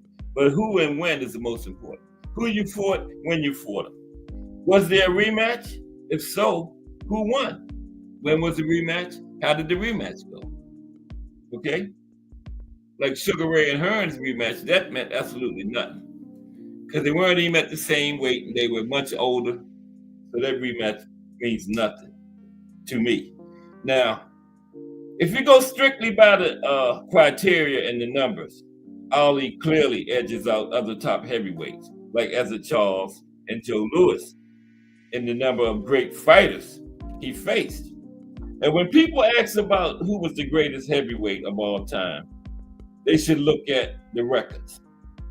Ali fought better competition over a longer period of time than any other fighter in history. Okay? Now, as for Joe Louis, Ali would have dominated him. Okay? Ali would have dominated Joe Louis. Just look at Joe Louis' fight with Billy Conn, a blown up light heavyweight who was actually 30 pounds lighter than Louis when they fought. And Conn actually dominated Louis for 12 rounds until Conn stopped boxing and went for the knockout. That's when Louis got him out of there. Conn, keep that in mind, Conn dominated Louis for 12 rounds. Now, Ali was taller than Billy Conn, had a longer reach than Billy Conn, was stronger than Billy Conn, and was levels above Billy Conn in pure boxing skills. So Ali versus Louis, just do the math.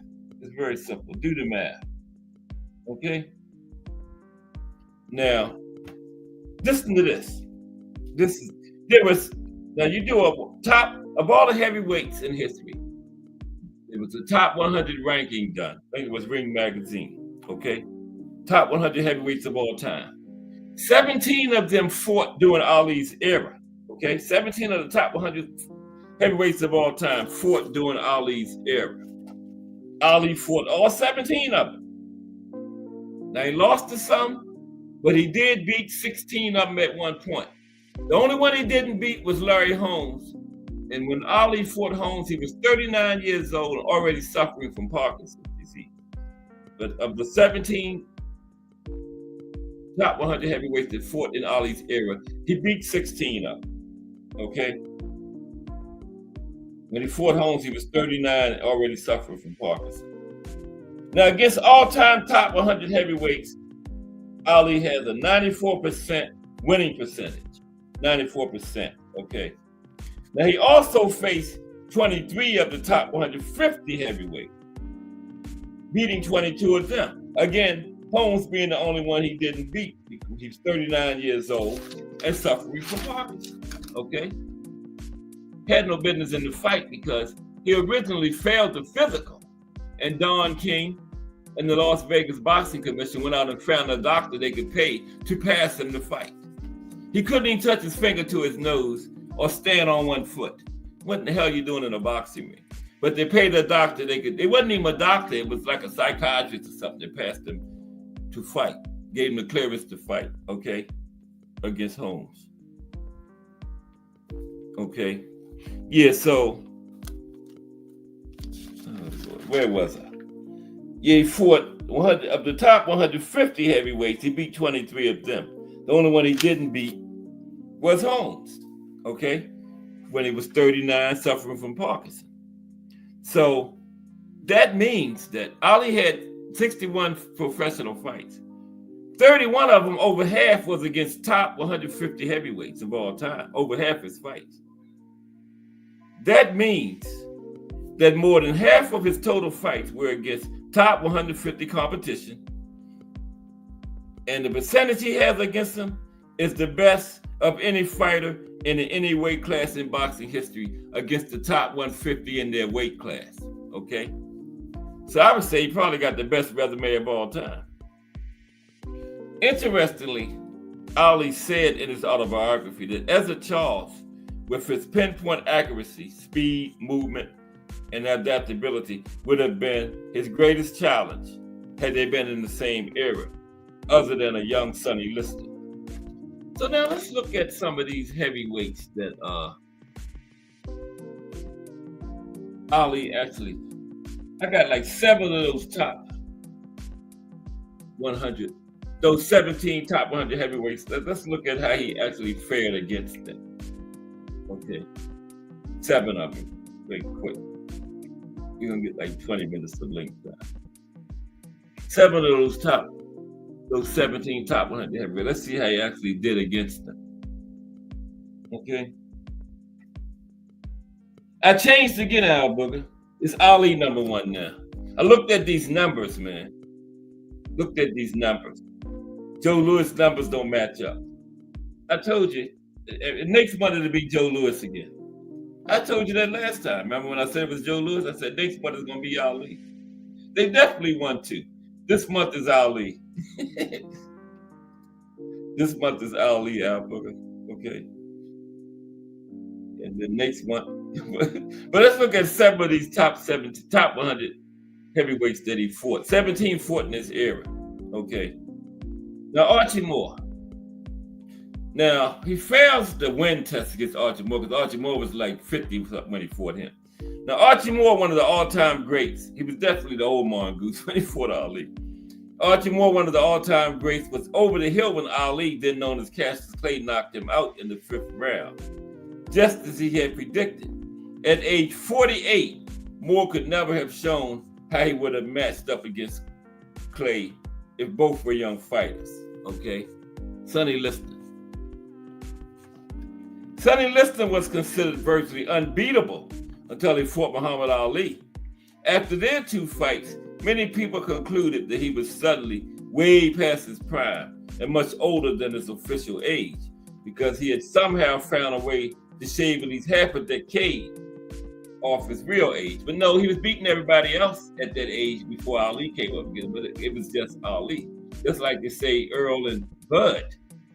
All of a sudden, Earl was dehydrated and all that, but Earl was beating the shit out of everybody else until he got to Bud. It wasn't no dehydration, it was just who he was in there against, Bud Crawford.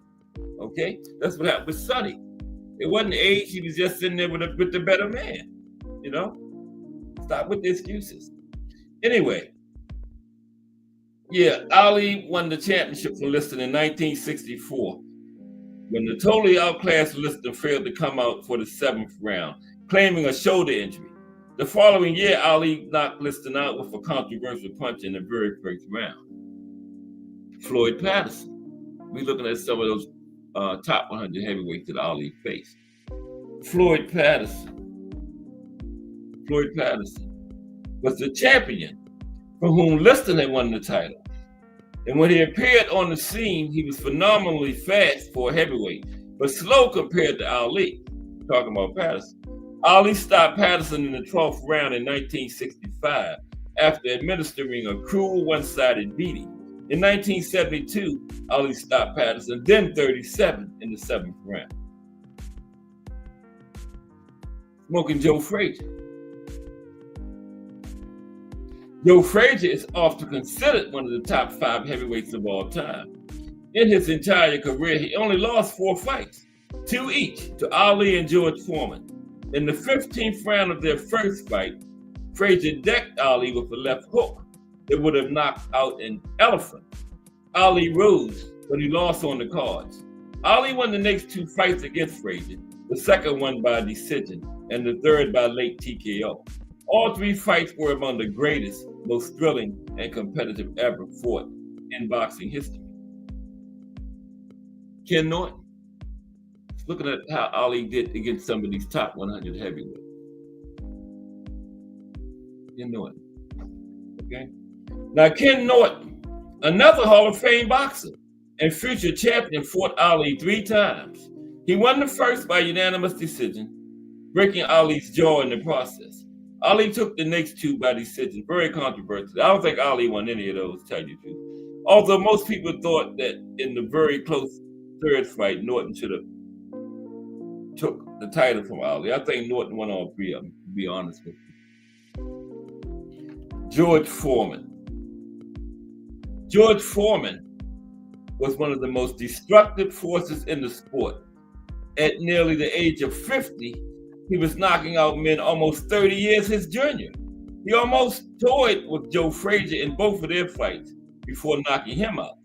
No one gave Ali a chance, including me, to win the title from Big George, but he did by dramatic 8th round knockout, not TKO, knockout. George was down for the count, and Ali regained the championship. He lost to Joe Frazier. Well, he lost it to the draft first, but he didn't. He tried to get it back from Joe Frazier, but he never did. And get this, in 81 professional fights, no one else ever stopped George Foreman but Muhammad Ali. Okay. Now, Ali also beat all the other iconic fighters of his era, including Jerry Quarry, Ron Lyle, George Chuvalo, Ernie Shavers, and Cleveland Williams. He is generally acknowledged as the greatest of all time, except by those who think that Sugar Ray Robinson was greater. The case for Ali is very compelling, to a large extent because of his dominance at a time when the division had its largest number of legendary monsters. So we're going in with this. Now, please note, some modern fighters, like Manny Pacquiao and Floyd Mayweather Jr., beat more champions than Ali did, but Ali beat fighters who had the unified version of the title instead of just the 4th or 5th of it. Most modern champions would be no more than contenders in Ali's time. Also, no one ever dominated a division so thoroughly at a time when it had so many all-time greats competing at the same time than Ali. Now, Floyd Manny, by then, you got 15, 16 champions in each division, so of course they beat more champions.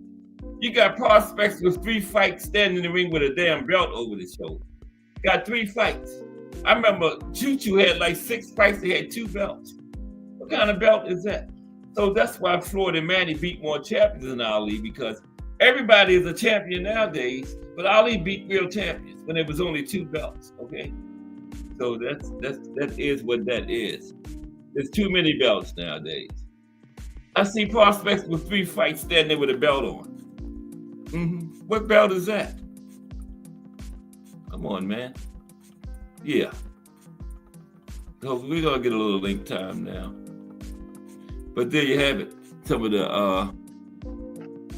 fights that didn't happen. And yeah, this one, Ali is the greatest, Al Booger. Okay, let's get the link in. For I told you we're gonna get about 20 minutes. Okay, something happened. Where's the phone at? Here we go, right here. Copy. And how's everybody today? Did y'all enjoy those fights, man? They were beautiful. Boots. I really thought Stanionis was going to do better, though, man. But wow, Boots was just. Raymond Ford was very impressive, man. Just selection that jet. Raymond Ford is fast, man. Wow. I knew it was fast, but woo. Man. He was countering. Who was Matisse? He was countering Matisse before Matisse could punch it to get to him. Ford counter was popping Matisse up beside the head. Wow. How do you defend against that? Impossible. But great night of fights. All I can say about Ford was impressive. Like I was saying, when Tank and Lamont Roach finished their business, I was like to see Lamont Roach drop back down and fight Ford at 130. You know, that would be a good one. If we can get the Lamont Roach that fought Tank the first time, give that type of performance, and Raymond Ford at his best, that would be a great fight between those two. I would like to see that. Yeah. Raymond Ford is rapidly becoming one of my favorite fighters. I like his demeanor, you know. You don't talk a whole bunch of trash or anything, you know. He gets in there and does the job. That's what it's all about. Yeah. Okay, here comes the link. Make sure I got all my I's dotted and all my T's crossed. Was the T's dotted and I's crossed, or the I's dotted and T's crossed? I don't know. I'm just making sure everything right. How about that? And it is. Okay, here we go. Whoops. There it is. Everybody's welcome to hit the link. And we got like 20 minutes. I don't know what else happening this week. Thursday is Utah for the boxing in the state. Friday, I don't know. It's going to be one of those 4 kings. We did Marquez before. It's going to be Morales, Barrera, or I did Packard. Friday, the profile going to be Morales or Barrera. I don't know which one yet. The life and career of Eric Morales or Juan Manuel Barrera. Friday. We haven't did either one of them yet. And I don't know what's going on tomorrow, Wednesday. We're going to have some kind of boxing history. If it's Monday through Friday at 2 p.m., you know what time it is. The Boxtorian, bringing you all that boxing history. Damn, we ain't got many people in here today. Did I miss some people?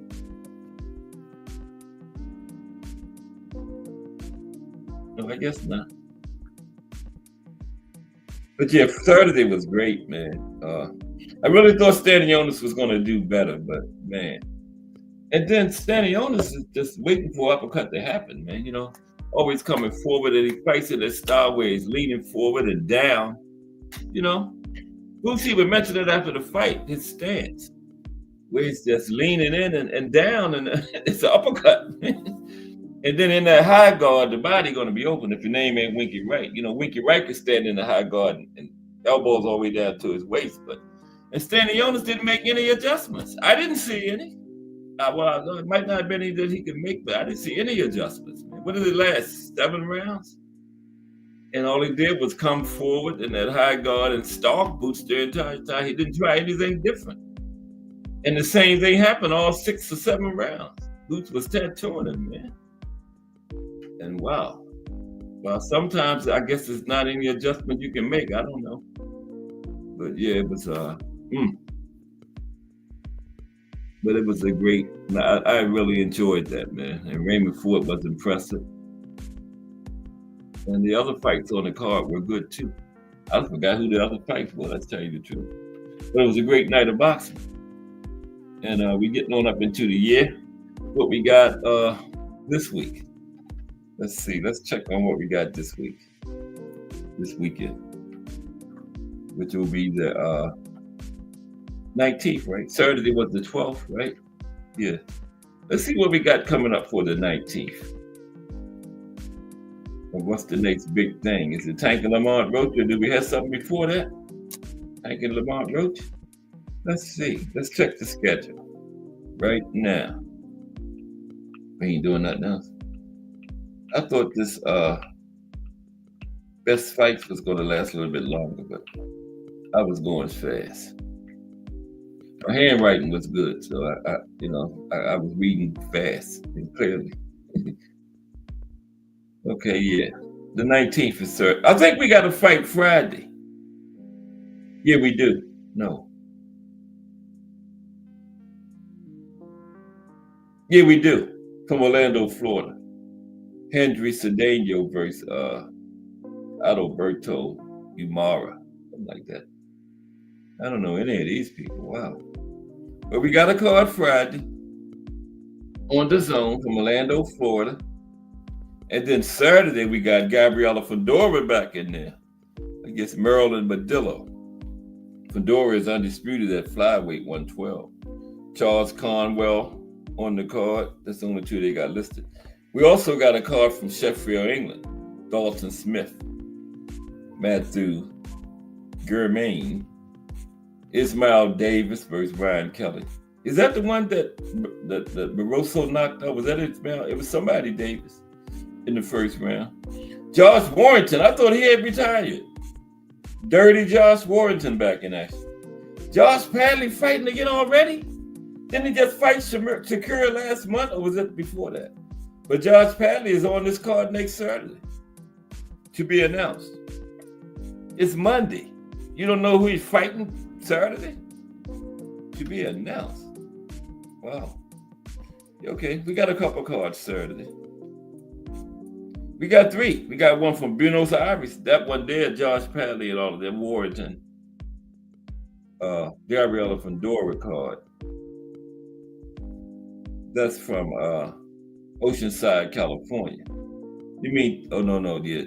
Josh Warrington, Sheffield, England. I get ready to say, you mean Josh Warrington leaving the UK to fight? No, it's in Sheffield, England. Mm-hmm. Then we got a third card from Buenos Aires, Argentina. Esther Sanchez. Gustavo Lemos. He's Argentinian, right? Lemos, that's the one Keyshawn knocked out. To be announced. I don't understand that. This is fight week. How can it be to be announced? You don't know who you're fighting yet? That should be up to date by now. Fabian Lopez to be announced. Santiago Alberti. Other Argentinians. Yeah. 3 cards Saturday. 4 cards Saturday. Albuquerque, New Mexico. Abraham Perez. Alejandro Murillo. 4 cards Saturday. Olivia Curry with Jordan Garcia. The women's fight on there. Then we got one Sunday from England. Ben Whitaker back in action. Ben Whitaker, the reincarnation of the Drunken Master. He likes to play around and stuff, and he ain't got clocked yet. Yeah, but we got 4 cards this weekend. 3 Saturday, 1 Sunday. All right. Very interesting. Is this a Pro Box week? And then, of course, the week after that is a big one. Chris Eubank and Carter Ben. That's not this Saturday, the week after this one. Eubank and Ben. That's at middleweight, 160. Has Ben ever been past welterweight? I don't think so. But it's a good card. We got, this is a very good card, man. We got Chris Eubank and Carter Ben. Liam Smith, Aaron McKenna. Anthony Yard on the card against Lyndon Arthur. That might be a good one. That's the guy that fought Bivol, Lyndon Arthur, remember? We also got Chris Williams-Smith, Brandon Glanton. That's a pretty good card. And Vidal Raleigh versus Javon Clark. Yeah, Javon in action. So that's next weekend, not this weekend after this one. Eubank and Ben. That's a pretty good card. That's Eddie Hearns, right? Yeah. Eddie Hearns card, the zone. That's the 26th, week after next. Okay. Then the week after that is the Ryan Garcia and Rowley. Devin and Jose Ramirez. I got, and then Teofimo and Arnold Barboza. You know, that's a good card anytime Teofimo and Arnold Barboza is the third fight down the card, right? Devin and Jose Ramirez is the co-main. Teofimo has hot headline cards. He's number 3 on this card, so you know that's got to be a good card, man. That's from New York, Barclays, right? It was on pay-per-view. Then we got another Riyadh season, the Cinco de Mayo, Canelo and William Skull. Canelo got stripped, remember? Canelo win this one, he undisputed again. Because the IBF they stripped him for is on the line. So Canelo can be the first time ever 2-time undisputed at super middleweight. If he wins this, he's undisputed again. Jaime Munguia on the card. Oh, this is a good card. Martin McCauley and Effie Ajagba. Martin McCauley, Effie Ajagba. Badu Jack. Great card. And then that Sunday. Oh, wait a minute. Is that on a Friday? Is May 3rd on a Friday? Anybody know? Yeah. No, I don't know. May 2nd. Let me do my math. April 26th is this Thursday. 7. Sunday, Monday, Tuesday, Wednesday, Thursday, Friday. 27, 28, 31st. Yeah. The second, Ryan and Ryan, somebody help me out. Ryan and Rolly is fighting on a Friday. What's up, John? I didn't even know you was in here. There's BBO Boxing TV. What's up, BBO Boxing TV? Did I get it? What's that? John? What's up, John? Did I get you up? Yeah, peace and blessings. What's happening? I didn't know you was in the building. Yeah, I'm in. How are you? What do you think about the fight Saturday? You did you see it? Boots fight Saturday? The card? Yeah, I seen that. That What was do you think good. about that? That was good, wasn't it? Yeah, I don't know. I feel like Matisse he was already talking himself out of the fight. Yeah, But that's crazy. he got caught too. Like he was gunshot. He was talking trash and getting beat down. How you do that? Where did he do that at? Nah, he was acting like he was gonna lose the fight. Like he was Yeah, man. gonna lose. Like he had gave up or something. That was crazy. But Ford did good though. But Yeah, he was very impressive, man. Yes. How you go against like Osaki or somebody like that. Yeah, Ford was impressive. I like to see him and Roach, or one of the champions at 130. He had 130, right? Yeah, I want to see. That's a good division. 130 got some good fights. Yeah, they do. I didn't see you and Kensaw Love one come in the building. Kensaw Love one supporting again. And BBO came in too. What's up, BBO? What's that about? And Just Do Boxing. What's up, Just Do? I wasn't paying attention. Just Do Boxing coming up at 4. What do you think about the Boots fight? I thought Stanionis was going to do better, Joe. Damn.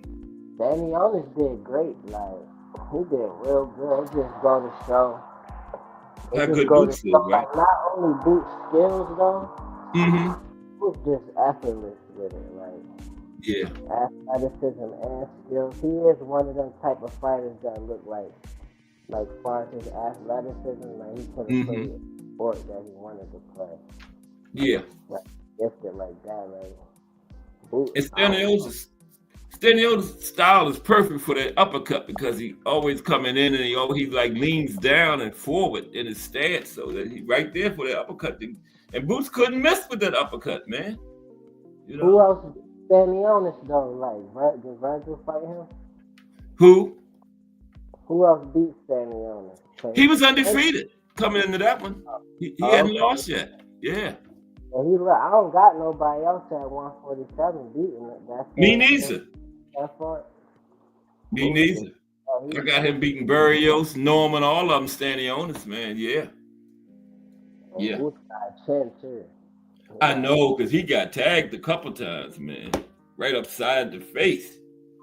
That one time, like the third round, Stanionis caught him with that right hand. And Boots just didn't even face him. He just kept fighting, man. He got a beard on him. Yeah, warmed up. It looked like that. It looked like he was just getting warmed up. Yeah, exactly. Everything he wanted to do. But yeah, it was a very good card, man. Ford was very impressive, man. Yeah. He coming right into 130. Like he looks good that way. He's comfortable and everything, you know. He came up at the right time. Yes, he did. He could come up to 135 too. He probably could, yeah. Cause look, he got a little bit of height on him too. So yeah, I think he could be okay. He might go as far as 140 in his career, you know. Cause I don't know how old, he's not that old, I don't think. So he got a few more divisions to jump up to. Yeah. But I just was checking in though. Peace and Okay, blessings. I appreciate you. Yeah, we're gonna get ready to get out here in a few anyway. Oh yeah, we only got like 5 minutes. Damn. But I appreciate you, y'all. I didn't know I wasn't paying attention to the chat. I gotta give Kensaw one the recognition for that super chat. There it is.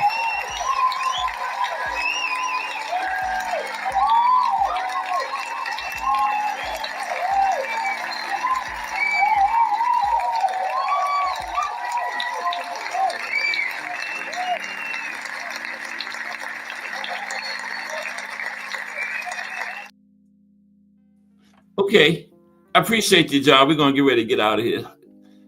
We got Just Do Boxing coming up in about 5 minutes.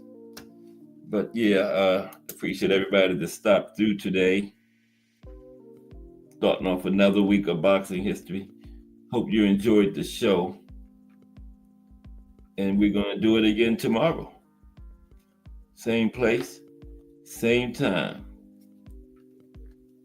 But we got Jarrell Hattie, Kensaw Love 1, BBO Boxing TV, Just Do Boxing, Thomas Hill, Al Booger, Mike Mazik, Mike Rim, Mrs. Just Do, and Miss Cass. That's the two ladies at the top. Yeah, that's who runs Just Do Boxing and Cass Sports, Mrs. Just Do and Miss Cass, right? Okay, but I appreciate everybody for coming through today. We're going to do it again tomorrow because if it's Monday through Friday at 2 p.m., it's the Boxtorian bringing you all that boxing history. Just Do Boxing is up next. We're going to go over there and support that brother in a few minutes. And I appreciate everybody. I will catch up with y'all around these YouTube streets.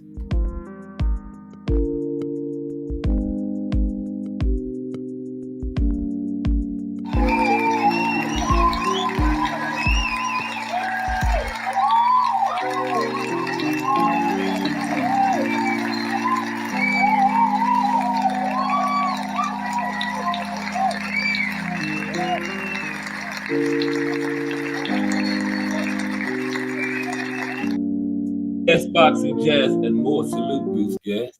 Oh, shoot. How are you today?